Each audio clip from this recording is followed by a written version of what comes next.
बिस्मिल्लाहिर्रहमानिर्रहीम जी। अस्सलाम वालेकुम। सब लोग कैसे जनाब? अल्हम्दुलिल्लाह जी, मैं भी ठीक ठाक फर्स्ट क्लास। अच्छा जी, आज मैं बेसिकली एक चीज़ बताने लगा हूँ कि जो आपने मेरी मेरे ख्याल से कुछ वीडियोस में सुना होगा कि सोसाइटी में जब आप इन्वेस्टमेंट करते हैं तो वहाँ पे एक सरेंडर सिस्टम चलता है। अच्छा, उससे पहले मैं टॉपिक की तरफ आऊँ, आप लोगों का बहुत शुक्रिया, आप लोगों की मोहब्बत का बहुत शुक्रिया। आप लोग जो अच्छे कमेंट्स कर रहे हैं उसका शुक्रिया, जो नेगेटिव कमेंट कर रहे हैं उनका भी शुक्रिया। अल्लाह ताला उनको भी खुश रखे और इसी तरह से बस आप मुझे सपोर्ट देते रहें, मेरे लिए इतना ही बहुत है। तो आते हैं जी हम लोग अपने टॉपिक की तरफ। अच्छा, पता क्या, मैं जो आपको चीज़ें बताता होता हूँ ना, ये बेसिकली ना मैं कहीं से पढ़ता हूँ ना मुझे कोई सिखाता है। ये वो चीज़ें होती हैं जो मेरे ज़ाती एक्सपीरियंस में जा रही होती हैं, जो मैंने खुद जो चीज़ें देखी हैं उसके मुताबिक मैं आपको अपने दिमाग से, अपनी सोच के जो हिसाब से है वो चीज़ बताता हूँ। तो पहली चीज़ तो ये कि स्टार्ट में मैं आपको बता दूं कि ये नहीं है कि मैं अपनी, अगर आपको कोई राय दे रहा हूँ या मैं अपना कोई एक्सपीरियंस आपके साथ शेयर कर रहा हूँ तो इसका मतलब ये है कि आपने 100% जो है वो उसी पे अमल करना। नो, हर बंदे की अपनी लाइफ और हर बंदे की अपनी सोच अलग अलग होती है। सो बेसिकली जो मेरे ज़ाती एक्सपीरियंस हैं डेफिनेटली मैं वो बताने की कोशिश करूँगा। अच्छा, अब आपने एक टर्म सुनी होगी जी, वो टर्म भी मैंने आके लाहौर में, जब मैं फैसलाबाद से यहाँ पे मूव हुआ, सोसाइटियों के अंदर सेल एंड परचेज का सिस्टम सारा देखा, लोगों की इन्वेस्टमेंट देखी, तो तब मुझे वो टर्म का पता चला जी, सरेंडर सिस्टम। सरेंडर का वैसे बहुत सारे मतलब होते हैं। एक सरेंडर तो होता ना कि तुझे किसी ने पिस्तौल वहां तो अगला हाथ चुक लेंदा, वो नहीं। इस सरेंडर को हम कहते हैं हवाले करना। यानी कि आप अपनी जो चीज़ है किसी को दे देते हैं, उनके हवाले कर देते हैं। इसको बोलते हैं जो प्रॉपर्टी के टर्म्स के अंदर किस तरह से हवाले करना होता है, या सरेंडर को हम क्या एक्सप्लेन किस तरह से करेंगे, क्या इसका सिस्टम है, वो मैं थोड़ी डिटेल के साथ आपको बताता हूँ। पता कि गर्मी बड़ी है, अभी रात के तकरीबन 10-11 बजे हुए हैं, तो फुल मतवजी हुई है, तो माइंड ना करना आप लोग अगर मेरे को पुट्ठा सीधा बोल रहा हूँ। ये मैं आपको दिखाने के लिए नहीं पी रहा, ये मैं अपने आपको ठंड पहुँचाने के लिए कर रहा हूँ क्योंकि गर्मी बड़ी है। ओके। अच्छा, होता है क्या, होता ही है कि जब एक नई सोसाइटी कोई बनती है तो उस सोसाइटी का सबसे बड़ा जो मेन एम होता है वो यही होता है कि वो अपने बिज़नेस को जो है वो बेहतरीन तरीके से चलाएं। बिज़नेस कैसे होता है, या तो वहाँ पे लोग मूव करें, या वहाँ पे वो सोसाइटी वाले इंस्टॉलमेंट पे जो है वो कोई प्लान निकालें, या वो इन्वेस्टर्स को जो है वो अपनी तरफ लेके आएँ। अब जो इन्वेस्टर होता है ना, वो बेसिकली वो भी दो तरह का ही होता है। एक इन्वेस्टर होता है जो प्लॉट की सूरत में इन्वेस्ट करता है, एक इन्वेस्टर होता है जो प्लॉट और प्लस कंस्ट्रक्शन की सूरत में सोसाइटी वालों के साथ इन्वेस्ट करता है। देखें, अगर मेरी कोई खाली जगह है, उस खाली जगह को पूर्ण करने के लिए मैं क्या कोशिश करूंगा कि लोगों को इनवाइट करूंगा, लोगों को जितनी ज़्यादा फैसिलिटी दे सकूं मैं देने की ट्राई करूंगा। तो सोसाइटी वाले जो हैं, वो जो इन्वेस्टर प्लॉट लेना चाह रहे हैं या जो इन्वेस्टर वहाँ पे कंस्ट्रक्शन करना चाह रहे हैं, तो उनके लिए एक सिस्टम निकालते हैं। अच्छा, वो सिस्टम इस तरह से होता है कि आप जो प्लॉट परचेज करते हैं या तो घर परचेज करते हैं, पहले मैं प्लॉट की तरफ आता हूँ। फॉर एग्जांपल, एक प्लॉट है।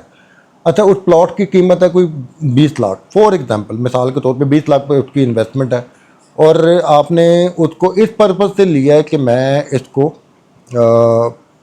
थोड़ी देर रख के, थोड़ा टाइम गुजार के, यानी कि 1 महीना, 1 हफ्ता या 10 दिन, जितना भी टाइम गुजार के इसको मैं आगे 1 लाख प्रॉफिट में, यानी कि 21 लाख में या 22 लाख में सेल करूं। ये उसका पर्पज़ होता है। तो वो इन्वेस्टर जो है वो सबसे पहले तो ये कैलकुलेशन करता है कि यार, अगर मैं 20 लाख का ले रहा हूँ और प्लॉट का नाम करवाने पे अगर मेरा 2 लाख रुपए एक्स्ट्रा लग रहा है, तो मुझे पड़ गया ये 22 लाख का। और अभी मार्केट की जो वैल्यू है वो 22 लाख नहीं है इसकी, क्योंकि वहाँ पे जो है ट्रांसफ़र के बाद जो प्लॉट का रेट है वो मुझे नहीं मिलना। तो क्यों ना कोई ऐसा मेरे पास सिस्टम आए कि मेरा प्लॉट मेरे पास भी रहे और मुझे ट्रांसफ़र की फ़ीस भी ना भरनी पड़े।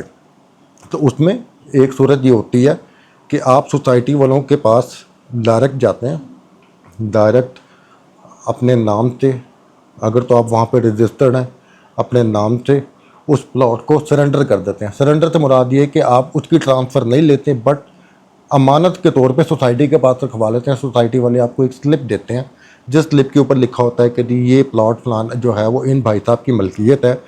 वो ट्रांसफ़र नहीं होता। ट्रांसफ़र एक होता है जिसमें आपने घर बना के जो है वो कंप्लीट खुद रहना। एक ये सरेंडर जो है एक तरह से सोसाइटी की तरफ से गारंटी होती है कि भाई आप 2 लाख की बजाय आप हमें 10,000 रुपया दें, तो हम आपके जो नाम है ये प्रॉपर्टी बुक कर देते हैं। कल कल जब आप इसको सेल करेंगे, सेल आप ही करेंगे, अगला जो ख़रीदने वाला होगा वो इससे प्रॉपर्टी को अपने नाम पे ट्रांसफ़र करेगा। यानी कि जो 2 लाख रुपये आपने ट्रांसफ़र को सोसाइटी वालों को देने थे वो आपकी बचत हो जाती है। और इस सूरत में आप जो है वो जो एंड यूज़र होता है, जो परचेज़ करने वाला होता है, उसको आप सेल करते हैं, वो ट्रांसफ़र करवाता है तो डायरेक्ट प्लॉट उसके नाम हो जाता है। एक ये तरीकाकार है। दूसरा तरीकाकार क्या होता है कि एक नया बंदा, मिसाल के तौर पे मैं अपने आप को लगाता हूँ कि जी मैं यहाँ पे सोसाइटी में नया नया आया हूँ और जाहिर है कि मेरा बजट ऐसा नहीं है कि मैं यहाँ पे ऑफिस बना के बैठूँ, मेरा बजट ऐसा नहीं कि मैं यहाँ पे अपना कोई सिस्टम या सोसाइटी के अंदर मैं एक प्लॉट के चक्करों में अपनी प्रॉपर्टी अपने नाम को रजिस्टर्ड करवाऊँ। रजिस्ट्रेशन के भी आपको पता खर्चे होते हैं, तो मेरा अब ऐसा सिस्टम नहीं है। तो मैं क्या करूँगा, सबसे पहले मैं देखूँगा कि यहाँ पर कौन सी ऐसी जो डीलर्स हैं या प्रॉपर्टी वाले लोग बैठे हुए हैं जिनका यहाँ पर नाम है। मैं एक ऐसा बंदा चूज़ करता हूँ जिसकी रेप्यूट बहुत अच्छी है, जिसकी ऑलरेडी इन्वेस्टमेंट बहुत ज़्यादा सोसाइटी के अंदर। तो मैं क्या करता हूँ, मैं उसके साथ एक कमिटमेंट करता हूँ कि भाईजान मैं आपकी सोसाइटी के अंदर आपके प्रॉपर्टी के ऑफिस के अंदर, क्योंकि आप रजिस्टर्ड हैं, आपके थ्रू जो है वो मैं ये प्लॉट सरेंडर करवाना चाह रहा हूँ सोसाइटी में। इसमें अब ये क्या सीन होगा कि बेसिकली वो जो सरेंडर जो होगा वो सिंपल डीलर जो आपके साथ अटैच है या जिस डीलर के साथ आप अटैच हैं, वो डीलर जाएगा ऑफिस में, जाके उस प्लॉट को अपने प्रॉपर्टी के ऑफिस के ऊपर सरेंडर करवा देगा। यानी कि 10,000 रुपये फीस दे के अपने प्रॉपर्टी के ऑफिस के ऊपर सरेंडर करवा देगा। वो सरेंडर जो स्लिप होती है वो एक तरह से ट्रांसफ़र की फ़ाइल की एक वैल्यू रखती है, बट उसके अलावा वो अपने ऑफिस के लेटर पैड के ऊपर आपको ये लिख के देगा कि ये फ़लाना फ़लाना प्लॉट इन भाई की मलकियत है, इनकी मर्ज़ी के बिना मैं इस प्लॉट को कहीं पे भी ट्रांसफ़र नहीं कर सकता। वो लेटर पैड पे लिख के अपनी स्टैंप लगा के अपना सिग्नेचर करके वो आपको दे देगा। इसमें अब आप सोचें कि जी आपकी अपनी क्या सिक्योरिटी होगी, आपको इसमें क्या फ़ायदा होगा, तो उनको क्या फ़ायदा होगा, इसकी भी मैं आपको डिटेल बताता हूँ। ये मेरे ख्याल से आपको कम ही लोग बताएंगे। जो चीज़ें पता नहीं मैं बताने की कोशिश कर रहा हूँ, आप लोगों को समझ आ रही कि नहीं आ रही अल्लाह बेहतर जानता, लेकिन मैं जिस तरह भी समझा रहा है वैसे समझो तो सी।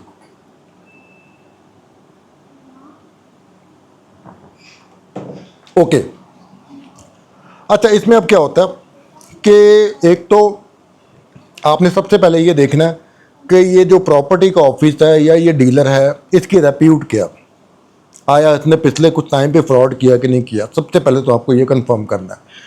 ये कंफर्म हो गया, इसमें हम एक मार्जिन रख लेते हैं कि चलो अगर पीछे फ्रॉड नहीं किया तो आने वाले टाइम पे शायद फ्रॉड कर ले, ये एक मार्जिन है।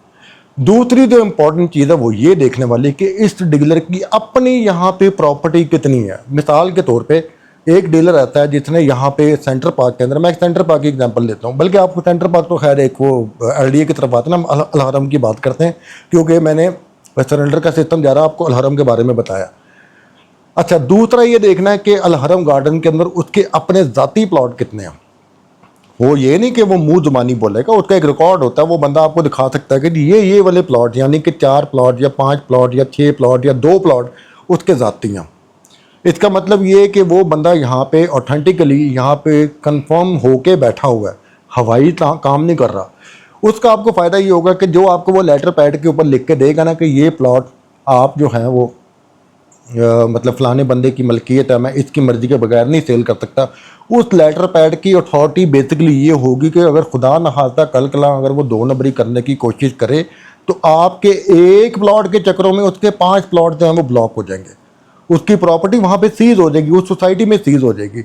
रजिस्ट्रेशन तो चलें, कैंसिल होना ना होना वो इतना बड़ा मैटर नहीं करता। रजिस्ट्रेशन की फ़ीस कितनी, 1.5 लाख 2 लाख लगा ले, लेकिन प्लॉट जहाँ पे आपका 20 से 30 लाख का है वहाँ पे आपको ये सिक्योरिटी हो जाएगी कि यार अगर मेरे 30 लाख रुपए इसमें जो है मैं इस प्रॉपर्टी के ऊपर सरेंडर करवा रहा हूँ, ऑफिस में सरेंडर करवा रहा हूँ, तो अगर ये खुदा ना खाता कल मेरे साथ कोई फ्रॉड करने की कोशिश करेगा तो इससे फ्रॉड की वजह से जहाँ पे मेरा 30 लाख है वहाँ पे इसका 1.5 करोड़ रुपया फंस जाएगा। फिर क्या होगा कि ऑफिस वाले पहली बात तो ये कि उसकी प्रॉपर्टी को सीज करेंगे, वो फ्रॉड होने देंगे ही नहीं, क्योंकि उस बंदे के पास ना वो सरेंडर स्लिप होगी, ना उस बंदे के पास ऐसी कोई अथॉरिटी होगी कि वो आपकी मर्ज़ी के बगैर सेल कर सके। तो ये लेटर पैड के ऊपर लिखना, ये चीज़ें जो होती हैं, जो अक्सर लोग कहते हैं कि जी डीलर हजरात फ्रॉड करते हैं, डीलर जो है वो पैसे लेके भाग जाते हैं, इसका तरीकाकार मैंने आपको सिंपल बता दिया। तो बेसिकली उसमें एक तो ये तरीकाकार होता है कि जब कोई नया इन्वेस्टर आता है तो वो सबसे पहले कोशिश यही करता है कि उसके पैसे बचें। जो 2 लाख रुपये 2.5 लाख रुपये उसने ट्रांसफ़र पे खर्चने हैं वो उसके बच जाए। अगर उसको फिर भी किसी पे यकीन नहीं तो वो बेशक भाईजान 2 लाख रुपये लगा के ट्रांसफ़र करवा ले, वो उसकी अपनी चॉइस हो।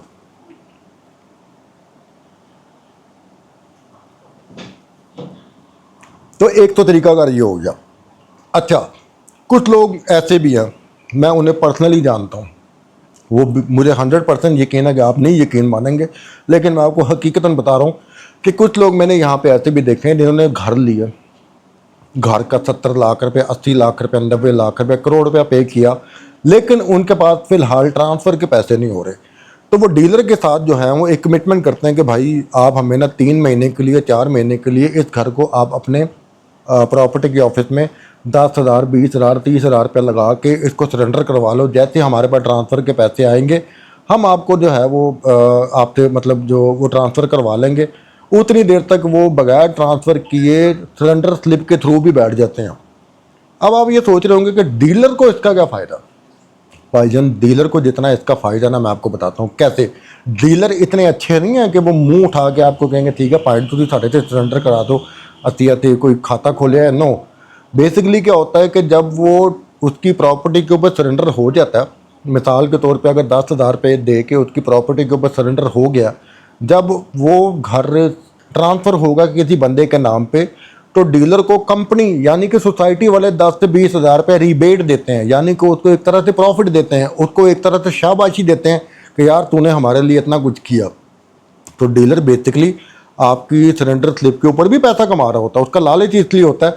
इसलिए सोसाइटी में जहाँ पे ज़्यादा इन्वेस्टर आ रहे हैं तो कोशिश ज़्यादातर लोग ये करते हैं कि ज़्यादा से ज़्यादा लोग जहाँ वो हमारी प्रॉपर्टी के ऊपर जो है वो सरेंडर करवाएं। वो एक तरह से उनका एक कह लें कि पॉकेट मनी निकलना शुरू हो जाती है। अगर 10 बंदों ने सरेंडर करवाया हुआ, उसमें महीने में 2 या 3 जो हैं वो घर ट्रांसफ़र जो इन्वेस्टर हैं वो करते रहते हैं, तो वो 10,000 20,000 30,000 40,000 50,000 रुपये महीना कमा लेते हैं इसी चीज़ में।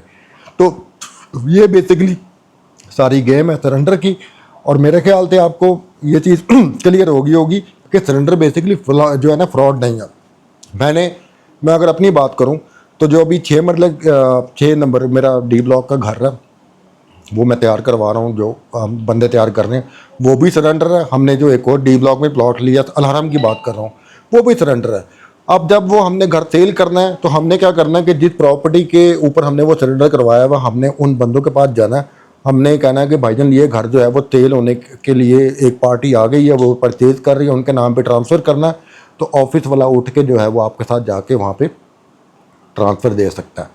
और वो ऐसा भी नहीं है कि जी अगर वो प्रॉपर्टी वाला कहेगा नहीं पॉइंट मेरे से जो है ना वो क्या कहते हैं अभी जाया नहीं जा रहा या वो आपकी ट्रांसफ़र लेट करवा रहा है, ऐसा नहीं हो सकता। क्योंकि उस बंदे का ऑलरेडी लेटर पैड जो कंपनी का लेटर पैड होगा उसके ऊपर उसकी स्टैंप लगी होगी, उसके ऊपर उसका सिग्नेचर होगा जिस पे लिखा गया होगा कि ये भाई का प्लॉट मेरी प्रॉपर्टी या मेरे ऑफिस के इस ऑफिस के जो नेम जो भी होगा उसके ऊपर सरेंडर है।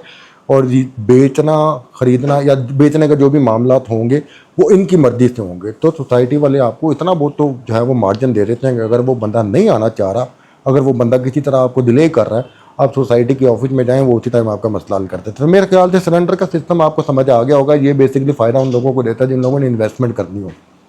और इन्वेस्टमेंट करने के लिए सबसे पहले जो मेन इंपॉर्टेंट चीज़ होती है भाईजान, पीछे किचन है तो किचन के बर्तन भी डिगन रहे ने, किचन के गिलास भी डिगन रहे ने। ਇਹੋ ਜਿਹੀ ਤੁਸੀਂ पॉडकास्ट जिंदगी की भी नहीं वेखी होनी। मैं इस टाइम जनाब आपसे बात कर रहा हूँ, सामने मेरी बेटी बैठी हुई है, वो कभी मेरा मुंह देखती है, कभी वाइफ मेरी तरफ देख के एवं दांत निकालना शुरू कर देती है। इस तरह के हालात में मैं जनाब वीडियो बना रहा हूँ। खैर, तो आज के लिए इतना काफ़ी था। अब मेरे ख्याल से आपको सिलेंडर सिस्टम समझ आ गया होगा, जो मेरी अपनी समझ का, क्योंकि ये चीज़ें मैंने खुद भी की हुई हैं, मैं खुद भी इसी चीज़ों को कर रहा हूँ, खुद भी इन चीज़ों में इन्वॉल्व हूँ। तो वही चीज़ मैंने आपको बताई जिस तरह से मैंने किया। तो कुछ सोसाइटीज़ में आपको हाँ एक एंड पे एक और चीज़ बता दूँ, कुछ सोसाइटीज़ ऐसी होती हैं जो आपको एक मखसूस टाइम देती हैं, यानी कि 6 महीने का, 7 महीने का, साल का। कुछ सोसाइटीज़ ऐसी होती हैं जो प्लॉट के ऊपर जो है मेरे ख्याल से उनके 3 महीने का या 4 महीने का टाइम होता है। कुछ सोसाइटीज़ ऐसी होती है जो आपको 2 साल 3 साल भी दे देती हैं सरेंडर के लिए। तो ये डिपेंड करता है कि आप किस सोसाइटी में काम कर रहे हैं, किस तरह का सिस्टम चल रहा है। और आपको मैं ये बता दूं कि 95% डीलर या 95% इन्वेस्टर इसी फार्मूले के तहत काम कर रहे हैं, इसी फार्मूले के तहत अपने पैसे बचा के आगे से आगे अपने सिस्टम को चला रहे हैं। तो खैर, समझ आई है तो बताइएगा, नहीं समझ आई तो फिर मैं कोशिश करूँगा फिर कभी दोबारा आपको बताऊँ दूसरा है कि नेक्स्ट मेरी वीडियो होगी वो मैं आपको बताऊंगा कि इन्वेस्टर्स जो हैं वो छोटी अमाउंट से कैसे पैसे बनाते हैं, उसकी भी मैं गेम आपको इंशाल्लाह नेक्स्ट वीडियो में कभी समझाऊंगा, वो आपने याद रखना है। बाकी इस वीडियो के बारे में बताइएगा कि क्या आपको ये मेरा कोई पॉइंट समझ आया कि नहीं आया, या मेरी बातें आपको समझ आई कि नहीं आई। तो इंशाल्लाह मुलाकात होती है आपसे नई वीडियो में। अपनी दुआ में याद रखिएगा, खुश रहिएगा और अच्छा अच्छा सोचा करें आप लोग। अल्लाह ताला आपके लिए आसानियाँ करे। थैंक यू सो मच जी। अल्लाह हाफिज़।